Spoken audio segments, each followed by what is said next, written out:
Chris? Are you Yes. You can hear me? Okay, we're going to start. Yes, I okay? can. All right, wonderful. All right, at this time, I would like to call to order the Planning Commission meeting of December 16th and invite you all to please join us in the Pledge of Allegiance. I pledge allegiance to the flag of the United States of America and to the republic which it stands, one nation under God, indivisible, with liberty and justice for all. Thank you. Okay, roll call. Chair Namath, Here. Vice Chair Avery. Here. Commissioner Ferguson, Here. Commissioner Henderson, Here. Commissioner Smith. Here. All right, wonderful. We are all in attendance. Item 4 on our agenda is the review of the agenda. Ms. Taggart? There have been no changes to the agenda. Good job. I like that. Thank you. All right, may I please get a motion to waive the full reading of all resolutions on the agenda for this meeting? So moved. May I get a second? A second. All right, I have a motion from Commissioner Avery and a second from Commissioner Smith. May we please get a roll call vote on that? Chair Namath, Yes. Vice Chair Avery, Yes. Commissioner Ferguson, Yes. Commissioner Henderson, Yep. Commissioner Smith. Yes. Thank you very much. The motion passes with 5 yes votes. Item 6 on our agenda is public comments on our consent calendar items and on any items that are not on our agenda.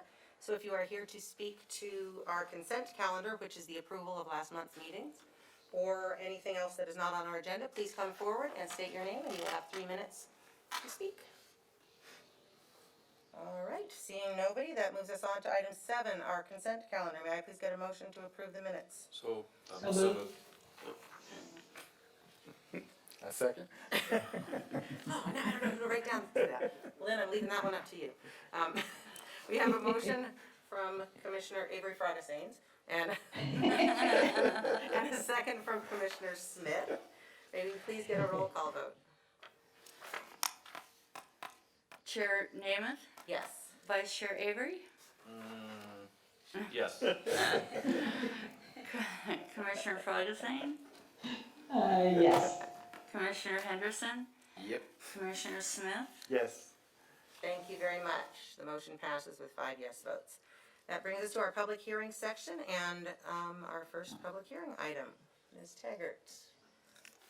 Thank you. This item will be presented by Senior Planner Brenda Magana. Give me just a moment here. Do I need to recuse myself from here? Yes, At at this this point? time, is this, Okay. yes? Okay, I'll be recusing myself and shutting off for now. Okay, thank you, Commissioner Fragasanes.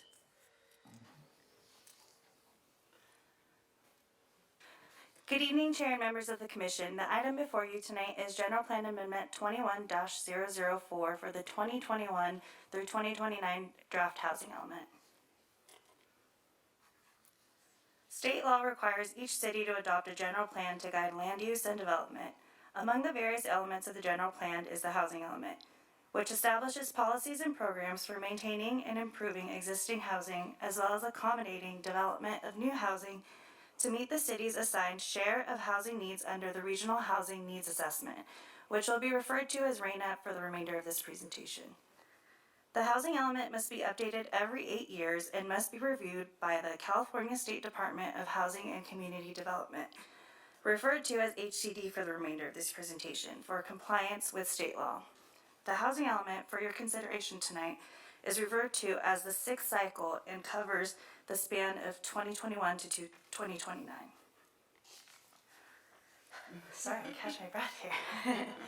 Lastly, prior to the housing element planning cycle, the region's total housing need is established by HCD based primarily on population growth trends and existing housing issues such as overcrowding and overpayment. The total housing needs for the Southern California region is then distributed to cities and counties by the Southern California Association of Governments, referred to as SCAG, based upon criteria established in state law. The housing element is required to provide a variety of housing types for all housing types for all income groups, assist in the development of lower and moderate to income housing, remove constraints to housing, conserve and improve existing housing, and promote fair housing. The City of Palmdale, with help from our general plan update team, has demonstrated compliance with these requirements in the draft housing element before you this evening. The RENA allocation for the City of Palmdale is 6,640 units. The table on the screen breaks down the required number of units by housing type. The City of Palmdale is required to provide 1,777 very low income units, 935 low income units, 1,004 moderate income units, and 2,924 above moderate income units. Through a combined effort of the projected number of ADUs built in the next cycle, the Ana Verde Nuevo specific plan, Ritter Ranch specific plan, and the development potential on vacant sites pointed out in the draft housing element, the City of Palmdale is in compliance with the HCD requirements. An addendum to the AR has been prepared in accordance with CEQA guidelines and has identified that there are no new or additional significant impacts. Staff recommends that the Planning Commission adopt resolution number PC 2021-025, recommending City Council approval of the draft 2021 to 2029 housing element, and find that the addendum to the Environmental Impact Report 11-01 previously certified by the City of Palmdale in 2012 is appropriate for the project. This concludes staff presentation. Staff and the general plan update team are available for any questions. Thank you very much, Ms. Magana. Do any commissioners have technical questions for staff at this time? Okay. Then I will open the public hearing on this item, and, whoa. Sorry, that was trippy. And if anyone is here to speak on this item, please step forward and state your name, and you will have 3 minutes. And is there anybody in the virtual world? Okay, thank you very much, Miguel. All right, then if there is no objection, I will close the public hearing. Public hearing is now closed. Now that moves us to commissioner discussion or a motion on this item. I would like to say great job on the paperwork we received. The element is very thorough. I totally understood it, so thank you everyone who worked on this. And I was very impressed, I mean, with just the way it was presented, how clear it was, that I could understand exactly where we're headed with everything, and I think it's a very well-written document. I was quite pleased with it, so thank you. I just have one question. Is there there was a lot to read, so I may have overlooked it, but is there a determination on where the housing would be established in Palmdale, west side, on the east side, west side? Has that been looked at all in terms of where the low housing would take place as well as the moderate housing?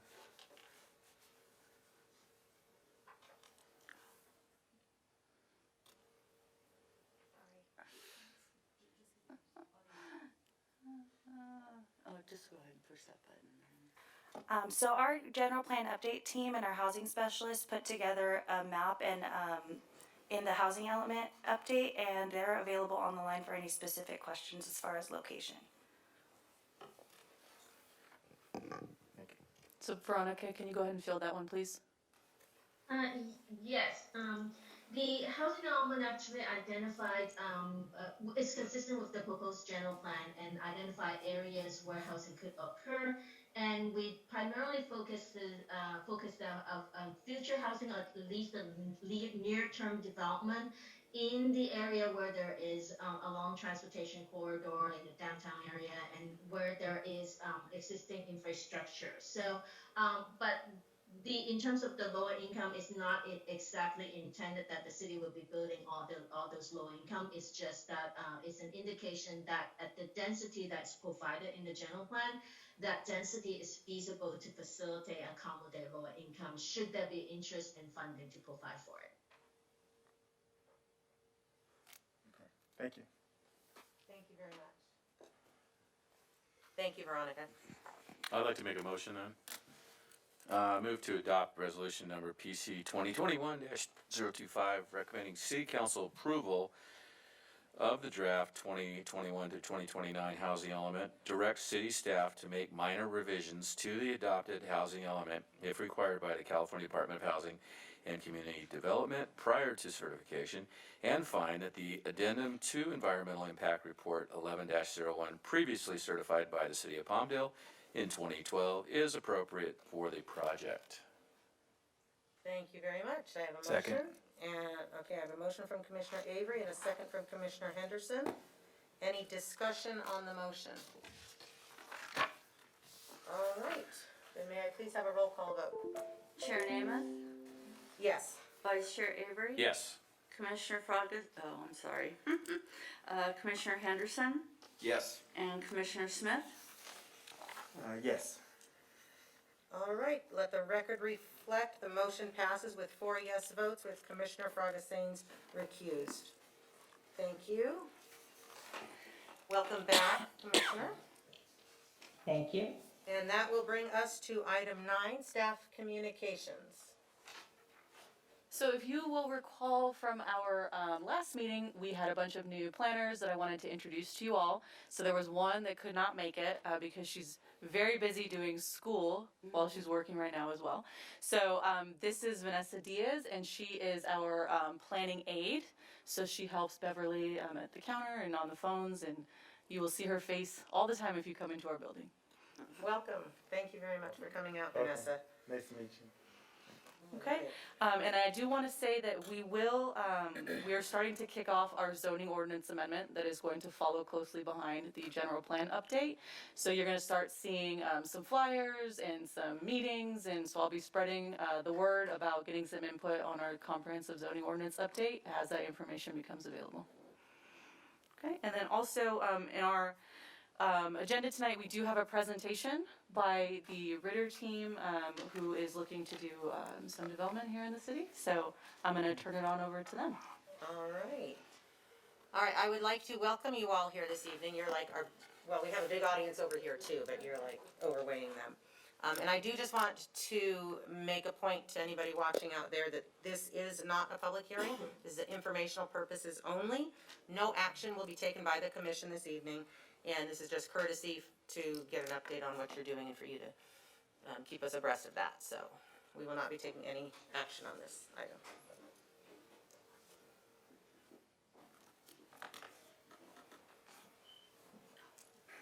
Madam Chair, members of the commission, staff, thank you very much. My name is Ramiro Albaran.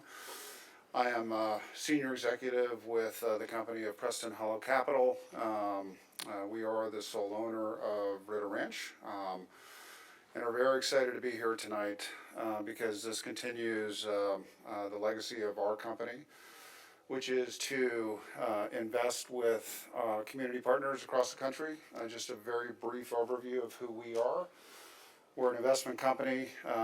We've invested about $4 billion across the country in various communities. And when we make those investments, we're doing it with the intent of being long-term partners with the community. So we're excited to be part of having Ritter Ranch finally become a reality, and wanted to take the opportunity tonight to go through and present our team, as well as provide you a little bit of preview of some materials that I'm sure we're going to be coming to you for approvals next year. So with that, if we can turn, I guess I have that. I just wanted to highlight our team. We've got a very well qualified and in the case of our development consultants, very local participants here. Fernanda Dutra, who some of you may know, very much wanted to be here today, had a family emergency, unfortunately cannot be here. Bob Barsham is here, have been critical to providing the local input on the development side. But in addition to that, we have our engineers at Stantec, our landscape architects at S&P, engineering consultants at Canon. Cindy Starrett here is going to be making a presentation here on the project from Latham, as well as engineering solutions as our engineering consultants. There are others that should be on the list, but I was only given 30 seconds to talk, which I've already exceeded my time frame. So with that, I'm going to have Cindy get up and present the project to you. We're here to answer any questions that you might have. Thank you all. I'm Cindy Starrett, and very pleased to be here. And again, I'm sorry that Fernando couldn't be with us. He actually got a call as we were getting ready to leave. His father has had some medical issues, so thank you all for your indulgence. So I'm going to try to go fairly quickly through this. We are here to present an overview of Phase 1 of Ritter Ranch, and this specific plan was approved in the 1990s, and as shown on this regional map, it's located between Elizabeth Lake Road and Avenue S. We know that you recently reviewed the amended Anna Verde specific plan, which is close to this area. Our plan has extensive amenities, including trails to access all the beautiful open space around us, bike paths, parks, a rec center, and we'd like to cover a few of those things in our overview. So our residential vision for Phase 1 will be almost 1,200 homes, and those are consistent with the densities that the specific plan called for in this area. In our Phase 1A, we begin with 553 single-family homes. We have a little chart up here on the left, several different lot sizes, 5,000, 6,000, and 7,000. On the next slide, we'll walk through a little bit more of our amenities for Phase 1A, and then here this also shows our Phase 1B, kind of on the bottom right, which will be the next area that we'll be tackling.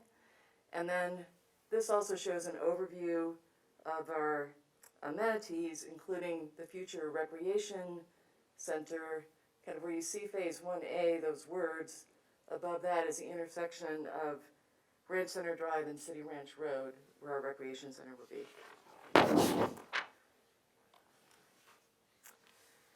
So we are currently working with staff on a plan development for Phase 1A.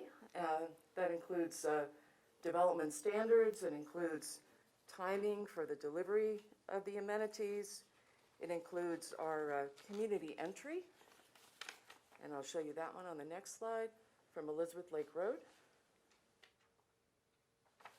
So we have a water wheel concept to create a distinctive entry point here at Ranch Center Drive and Elizabeth Lake Road. And there will also be a commercial pad available in this area. As our homes are developed, we will be able to bring forward that commercial development to serve our residents and then Anna Verde residents, others who are along Elizabeth Lake Road. And then just going on, for our project area in Phase 1A, this area was previously graded.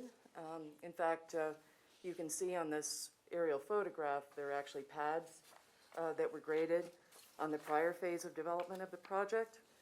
A number of regional roadways were also developed, including Elizabeth Lake Road, Ranch Center Drive. We've worked with the city on Avenue S. So the project is ready for builders to come in as soon as we've completed our approval process with the city. We'll be installing water, sewer, storm drain, electrical, undergrounding utilities, all the work to really transform this into a residential community. Here we show the track maps for the project. We have 6 in process for Phase 1A for the 553 lots. And then the planning units that are referenced there, again, the specific plan called for specific development standards and densities in each of these areas that we're complying with. And here we show the concept plan for our recreation center. We showed you kind of the area where it was going to be a little bit before at City Ranch Road and Ranch Center Drive. We'll be working with the city in more detail for this plan, but we're planning over 8,000 square feet of building area, a number of recreational amenities like pool, volleyball, barbecue, and our HOA will maintain this recreation center. And pickleball courts. We have a bit of a debate between volleyball and pickleball on the team. So on phase 1A, we also showed in that overview map some smaller recreation areas. We're calling these the community recreation areas. So every neighborhood will have its own recreation area, also maintained by the HOA. As the homes are built out, these recreation areas will be built. And here again, we show some concept plans with play structures, picnic tables, shaded areas with amenities. And these are 3 that are in phase 1A. And you'll see phase 1B also has them. And then our plan also includes a number of parks, community parks, neighborhood parks. This is Neighborhood Park 5F, a catchy name. Hopefully we'll do a little better as we go forward on the names for these parks. This is contained all within phase 1A. It's about 5 acres. And again, this is a concept plan showing some amenities for that park, including a dog park for large and small dogs, a soccer field, restrooms. Our conditions will specify the timing, not only to start construction, but also to complete construction of each of these parks and deliver them to the city. And then the largest park in phase 1A is about 15 acres. This is a community park. It actually spans phase 1A and phase 1B. And the top part of it here is in phase 1A. So we'll be dedicating it with phase 1A and then continue improving it as we move forward with phase 1B. It's about 8 acres in the first component, an additional 7 acres in the second component. Again, extensive amenities and, like all the parks, a process where we come to the city for a design review of the specific planning for each park. And then our phase 1B that completes phase 1. This has an additional 627 units and does include attached single family in addition to completing the detached. And you can see where it says phase 1B, you can see the border there with phase 1A. And then in the top corner on the right, we're proposing townhouses. We have another park, Park 5U, that's actually adjacent to the open space. And then courtyard homes on the right there will come forward again with a PD for this phase 1B. I'm sorry, where are the townhomes again? What? The top right, the townhomes? The top right is the townhomes. Okay. And Thank then you. the bottom right, kind of courtyard homes. Thank you. And again, we'll go through the PD process with the city for those. And then this also includes 2 of the smaller community recreation areas. Everywhere in our project, the roadways include bicycle paths, walking paths, landscaping, really high level of amenities, which we think is appropriate to create a really beautiful community for Palmdale. And then our goal for next year is to make phase 1A a reality so that this area that was graded many years ago will now be transformed with that green space and housing. And then staff has also talked to us about the future beyond phase 1, which is obviously very important. So we have outlined an overall schedule here. Our clients have been working with Palmdale for a little less than a year now. And this past year, we have spent working closely with staff on a number of issues. Next year, we hope to complete the process for phase 1, start the build out of phase 1A, and then in 2023, work with you in a collaborative process and think about the rest of the specific plan. Are there updates? Are there needs the city has that could be better addressed for the rest of the specific plan, and go through that process together. So we've tried to keep this a fairly brief overview, knowing you all are very busy, but we're happy to answer questions and go into any details that would be helpful. Cindy, I wanted to make one more comment. if I Please. could. One thing that I failed to mention, I said that we invest in, with our community partners and look to have long-term partnerships with them. But I failed to mention two very specific projects that are similar, that we're doing right now. We're developing approximately 700 lots, all under contract, to two national home builders in Richmond, Virginia, just outside of Richmond, Virginia. And inside of that project, we are exceeding the expectations as well as beating the time frame that was set forth in the PUD, which was negotiated with the county. That's a project that's underway, and the rec center looks oddly similar. Not that we stole the plans from our architects, but 8,000 square feet, pool, pickleball courts, bocce ball courts, et cetera. So we are in the process doing what we say we would do here in Palmdale, in another community, and then we're also working with the city of Jacksonville on a project that is critically important to the city. It's the redevelopment of a former power station on the banks of the St. Johns River across from downtown, and as part of that is a very extensive development of a riverwalk as well as community parks with gathering areas. That it's much more urban than what we're talking about here. But I just wanted to stress that we are not your typical developer. We have the capital, we are deploying the capital in these communities and doing what we say we will do here.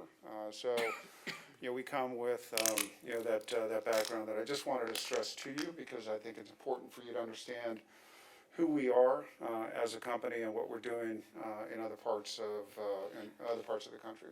Look forward to partnering with the city here as well. So with that, we'll open up to any questions that you might have. Thank you very much. Do any commissioners have questions for the developer and team? I have a question.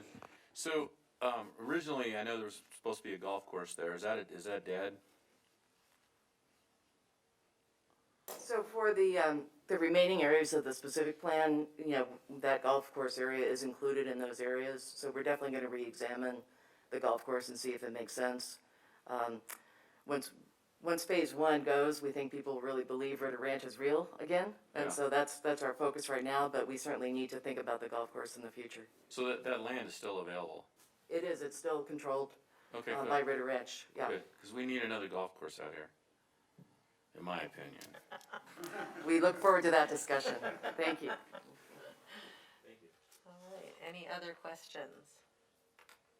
Okay, I want to say thank you so much for coming out this evening. It is, as you said, it will be nice for people to know that Ritter Ranch will be a reality. We kept hearing about all of these things for so long, so I know a lot of our longtime residents will be happy to know that that's gonna be completed, and when you go out there, it's not gonna look all leftovers. So I appreciate you working so closely with our staff. I think we do have a terrific staff, and it is honestly your honor to work with them, because they really are working towards making our city the best place it can be. So I appreciate your Absolutely. We really appreciate all the time they've spent with us and their patience with us as we move forward. So very, very much appreciate it. And I also wanted to say, we know this project has a history, and agreements have been reached with communities like Leona Valley and others, and we're also committed to honoring all of those agreements. So thank you again for your time, and thank you, staff, for all the time you spent. All right, thank you very much. Thank you for coming out this evening.